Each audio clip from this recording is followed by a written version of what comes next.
അയ്യപ്പൻകോവിൽ പഞ്ചായത്തിൽ അവളുടെ ആരോഗ്യം പദ്ധതി സംഘടിപ്പിച്ചു. അയ്യപ്പൻകോവിൽ പ്രാഥമികാരോഗ്യ കേന്ദ്രത്തിന്റെ നേതൃത്വത്തിലാണ് പദ്ധതി നടപ്പിലാക്കിയത്. പഞ്ചായത്ത് പ്രസിഡന്റ് ജയ്മോൾ ജോൺസൺ പരിപാടി ഉദ്ഘാടനം ചെയ്തു.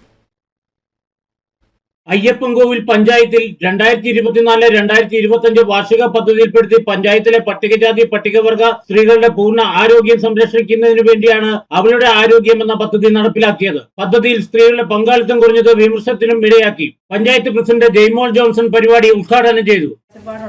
നമ്മുടെ ഇവിടുത്തെ വനിതകളെ സംബന്ധിച്ച് നമുക്കറിയാം, ഒരു പ്രായം കഴിഞ്ഞാൽ വനിതകൾ അവരുടെ തിരക്കുമായി അവരുടെ കുടുംബകാര്യങ്ങളുമായി മുന്നോട്ട് പോകും എന്നുള്ളതല്ലാതെ അവർക്ക് മരുന്ന് വാങ്ങുന്നതിനോ അവരുടെ ആരോഗ്യവുമായി ബന്ധപ്പെട്ട എന്തെങ്കിലും കാര്യങ്ങൾ ചെയ്യുന്നതിനോ ഒരിക്കൽ പോലും അവർ മുമ്പോട്ട് വരാറില്ല. അപ്പം അതൊക്കെ മുന്നിൽ കണ്ടുകൊണ്ടാണ് ഭരണസമിതി ഇങ്ങനെ ഒരു പദ്ധതി ഏറ്റെടുത്തത്.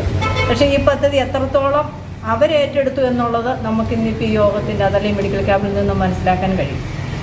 ശരിക്കും വനിതകൾക്കൊരു പ്രോജക്റ്റ് ഏറ്റെടുക്കുമ്പോൾ മുൻവർഷങ്ങളിലൊക്കെ വനിതകൾക്ക് ജൈവവള വിതരണം അത് അവരുടെ വീടിന് മുറ്റത്ത് ചെല്ലുന്നു, അവരെ വാങ്ങിക്കുന്നു എന്നുള്ളതല്ലാതെ ഇങ്ങനെ ഒരു പദ്ധതിയെക്കുറിച്ച് എനിക്ക് തോന്നുന്നത് ശരിക്കും അവർക്ക് ഇതിനെക്കുറിച്ച് നല്ല ബോധമുണ്ടായിട്ടില്ല എന്നുള്ളതാണ് എനിക്ക് തോന്നുന്നത്. സ്ത്രീകൾ ആരോഗ്യരംഗത്ത് നേരിടുന്ന വെല്ലുവിളികൾ എന്ന വിഷയത്തെ അധികരിച്ച സീനിയർ മെഡിക്കൽ ഓഫീസറും കൺസൾട്ടന്റുമായ ഡോക്ടർ സാറ ആൻ ജോർജും ദമ്പതികളുടെ ഭക്ഷണക്രമം എന്ന വിഷയത്തെക്കുറിച്ച് കട്ടപ്പന താലൂക്ക് ആശുപത്രിയിലെ ഡയറ്റീഷ്യൻ ആശാ ജോസഫും ക്ലാസുകൾ നയിച്ചു. സ്ത്രീകൾക്കായി രക്തപരിശോധന, സൗജന്യ മെഡിക്കൽ ക്യാമ്പ് എന്നിവയും സംഘടിപ്പിച്ചിരുന്നു. Medical officer doctor Mary Varghese ഉദ്ഘാടന യോഗത്തിൽ അധ്യക്ഷത വഹിച്ചു. HI Jason C John, panchayat vice president Manu K John, panchayat അംഗങ്ങൾ, ആരോഗ്യവകുപ്പ് ജീവനക്കാർ തുടങ്ങിയവർ പങ്കെടുത്തു. അവളുടെ ആരോഗ്യം പദ്ധതിയുടെ 1ാം ഘട്ടമാണ് നടന്നത്. 2ാം ഘട്ടം ക്യാൻസർ നിർണയ ക്യാമ്പ് താമസിയാതെ നടക്കുമെന്നും യോഗത്തിൽ ഉദ്യോഗസ്ഥർ പറഞ്ഞു. Idukki vision news, Ayyappancoil.